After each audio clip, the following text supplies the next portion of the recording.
அத்தியாயம் 2. தந்தை அப்படி சொல்லிய போதும் நிமிராமல் தோசை மீதே கவனத்தை வைத்திருந்தாள் பாரு. அதைக் கண்டு கடுப்பானவர், ஏய் சீக்கிரம் கிளம்பு என்றார் அதட்டலாக. ராஜேஷ் பையுடன் வந்து நிற்க அவளது அன்னை அவள் கையில் இருந்த தட்டை பறித்து கழுவும் இடத்தில் போட்டிருந்தார்.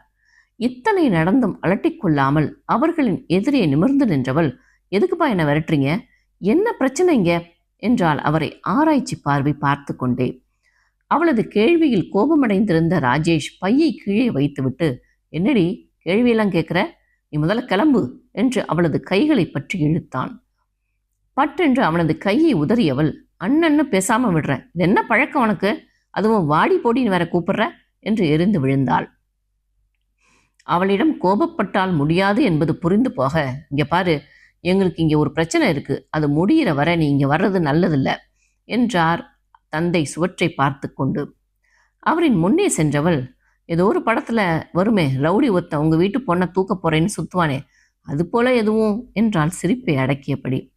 ராஜேஷோ பொறுமை எழுந்து, நீ கிளம்பு முதல்ல, உனக்கு எல்லாத்தையும் சொல்லணும்னு அவசியம் இல்லை என்று சிறுசிறுத்தான்.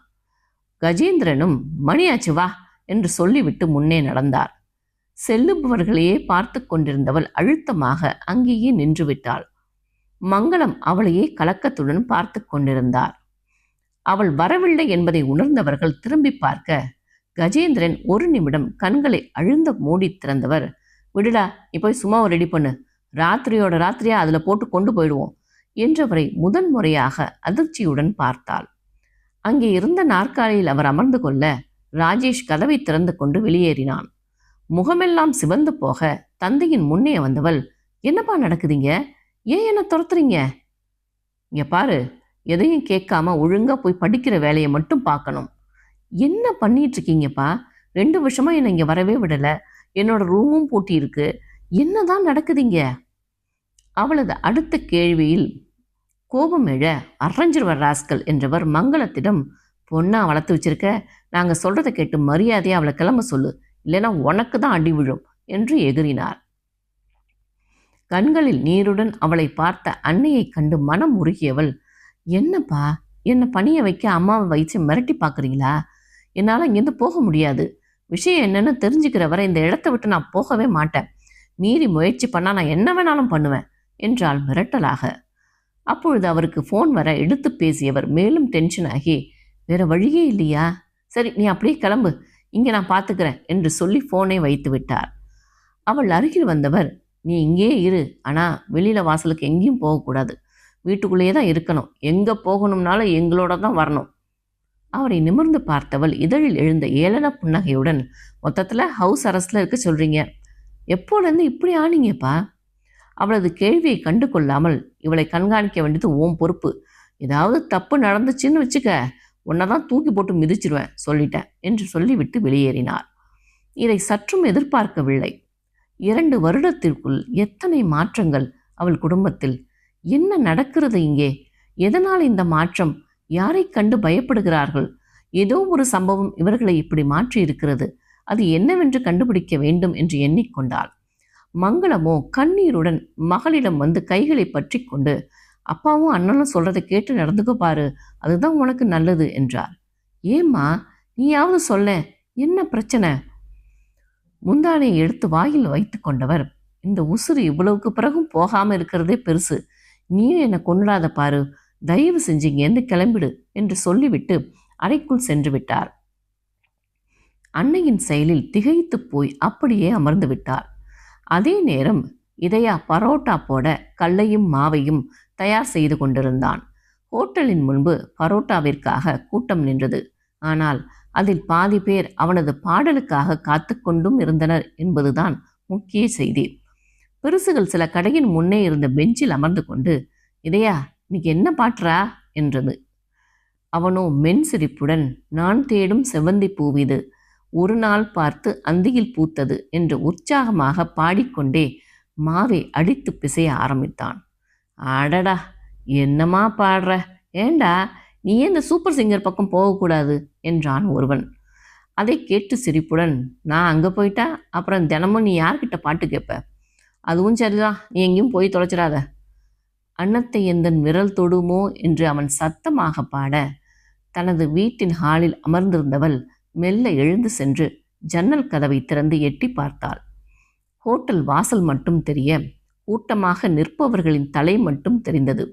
கால்களை உயர்த்தி எம்பி பார்க்க அப்பொழுதும் பாடுபவனின் உருவம் கண்ணில் அகப்படவில்லை. அவனது குரல் அவளுள் ஆர்வத்தை ஏற்படுத்த அருகே இருந்த ஒரு மோடாவை நகர்த்தி அதன் மீது ஏறி பார்த்தாள். அப்பொழுதும் அவனது தலை மட்டுமே தெரிந்தது. அப்பொழுது அவன் ஒரு ஜீவன் அழைத்தது என்று பாடிக்கொண்டிருந்தான். அவளுக்குள் ஆர்வம் அதிகமானது. யாரடா அது? நம்ம ஏரியா எஸ்பிபி அருமையா பாடுறான் என்று எண்ணிக்கொண்டே கீழே இறங்கியவள் ஜன்னல் கதவை சாத்திவிட்டு வேகமாக சென்று வாசல் கதவை திறக்க முயன்றாள். அப்பொழுது கோபமாக அவள் முன்னே வந்து நின்ற மங்களம் அவளது கைகளை பற்றி தடுத்து உள்ளே தள்ளியவர், என்ன பண்ணிக்கிட்டு இருக்க நீ என்று கத்தினார். அவரை வித்தியாசமாக பார்த்து, பாட்டு சத்தம் கேட்டுச்சுமா, அதுதான் என்னன்னு பார்க்கலாம்னு திறந்தேன் என்றால் யோசனையாக. எங்கேயோ என்னவோ கேட்டுட்டு போகட்டும், நீ ஏண்டி கதவை திறக்கிற? இதுக்கு தான் உன்னை அனுப்ப முயற்சி பண்ணாங்க, ஏண்டி அங்க உயிரை எடுக்கிற என்று ஆங்காரமாக கத்தினார். வாசல் கதவை திறந்து பார்க்கறது அவ்வளோ பெரிய தப்பாமா? நீ ஏன் இவ்வளவு டென்ஷன் ஆகுற? அவளை கையெடுத்து கும்பிட்டவர், நீ நாளைக்கு கிளம்பிடு, படிச்சு முடிச்சு நாங்க சொல்ற மாப்பிள்ளைய கல்யாணம் பண்ணிக்கிட்டு அப்படியே போயிடு, இங்க வரவே வராத என்றார் கண்ணீருடன். அன்னையின் தோள்களை அழுந்த பற்றி கொண்டவள், சரி சரி, நீ சொல்ற மாதிரி செய்கிறேன், இனி நான் கதவை திறக்கல, சொன்ன பேச்சை கேட்டு இருக்கேன், அழாத. மகளின் தோல் வளைவில் முகம் புதைத்த மங்களம் அதனால் வரை மனதை அழுத்தி கொண்டிருந்த அழுகையெல்லாம் அழுது தீர்த்தார். பார்வதியின் மனமோ தன்னை சுற்றி நடப்பவைகளை பற்றி எண்ணி அலைப்பாய்ந்து கொண்டிருந்தது. அண்ணே, உன் கை பரோட்டா தனி, இங்கே சாப்பிட்ட பிறகு எங்கேயும் சாப்பிட மனசே வரமாட்டேங்குது. அப்பொழுது கல்லாவில் அமர்ந்திருந்த சங்கரோ, டேய், இப்படி சொல்லி சொல்லியே அவனை முழு நேர பரோட்டா மாஸ்டராகவே ஆக்கிட்டீங்கடா.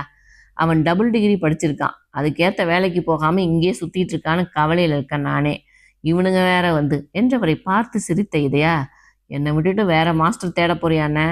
என் மேலே உனக்கு பாசமே இல்லை பாரு என்றான் நக்கலாக.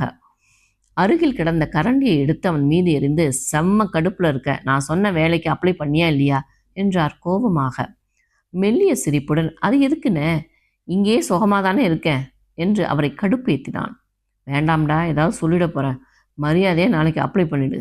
மாவை ஓங்கி அடித்தவன், என் உசுர்காத்து இங்கே தான் சுற்றிக்கிட்டு இருக்கு, அதை விட்டுட்டு நான் எங்கேயும் போக மாட்டேன்ன என்று விட அவரின் முகம் அதிர்ந்து போனது. 11 மணிக்கு மேல் ஆகியிருந்ததால் கூட்டம் சற்றே குறைந்திருக்க, பட்டென்று அவனது கையை பற்றி அழைத்து சென்றவர், எத்தனை நாளைக்குடா, உனக்குன்னு ஒரு வாழ்க்கை வேண்டாமா? நல்லா படிச்சிருக்க, வேலை வாய்ப்பும் இருக்குது, இன்னும் எதுக்குடா பழசையே நினச்சிக்கிட்டு? அவரை கூர்ந்து பார்த்தவன், இந்த பொறுப்பை மாற்ற முடியுமான? முடியாதல்ல. அப்படித்தான் சில விஷயங்களை மறக்கவோ கடந்து போகவோ முடியாது. அவனது கைகளை பற்றி கொண்டவர், இதுக்காகவாடா உன்னை படிக்க வச்சேன்? சிலது நடந்து போச்சு, இல்லைன்னு சொல்லலை, அதுக்காக மீதம் இருக்கிற நாட்களை இப்படியே போகட்டும்னு விட்டுட முடியுமா? அண்ணே, எனக்கு அம்மா அப்பா யாருன்னு தெரியாது, இந்த நிமிஷம் வரை எல்லாமுமா இருக்கிறது நீதான். கடவுளுக்கு அடுத்தபடியான இடத்துல ஒன்று வச்சுருக்கேன், ஆனால் தயவு செஞ்சு இந்த விஷயத்தில் என்னை வற்புறுத்தாத. அவனை அணைத்து கொண்டவர், நல்லா இருப்படா, எல்லாம் சரியாகும் என்று கலங்கிய கண்களுடன் அவனை தட்டி கொடுத்து விட்டு சென்றார். அவர் சென்றதும் அங்கிருந்த கல்லின் மீது அமர்ந்து விட்டான். மனமோ பழைய நினைவுகளை அசை போடத் தொடங்கியது. கண்களோ எதிரே தெரிந்த இருளை விரித்தது. சுற்றுப்புறத்தை மறந்து சுமார் 1 மணி நேரம் அமர்ந்திருந்தவனை கலைத்தது கொடுக்கின் குரல். மச்சான், இந்தா சால்னா ஊற்றி பரோட்டா எடுத்துட்டு வந்திருக்கேன், சாப்பிடு என்று நீட்டினான். அப்பொழுதுதான் நிதர்சனத்திற்கு வந்தவன், நீ சாப்பிட்டியாடா என்றபடி எழுந்து சென்று கை கழுவி விட்டு வந்தான். ஆச்சு ஆச்சு, நீ சாப்பிடு. அவன் கையில் இந்த தட்டை வாங்கி கொண்டு அமர்ந்தான். மச்சான், இன்னைக்கு ஒரு விஷயம் பார்த்தேன் என்று இழுத்தான். பரோட்டாவை 2ஆக மடித்து அப்படியே வாயில் திணித்து கொண்டவன், என்னத்தை பார்த்து தொலைச்ச என்றான்.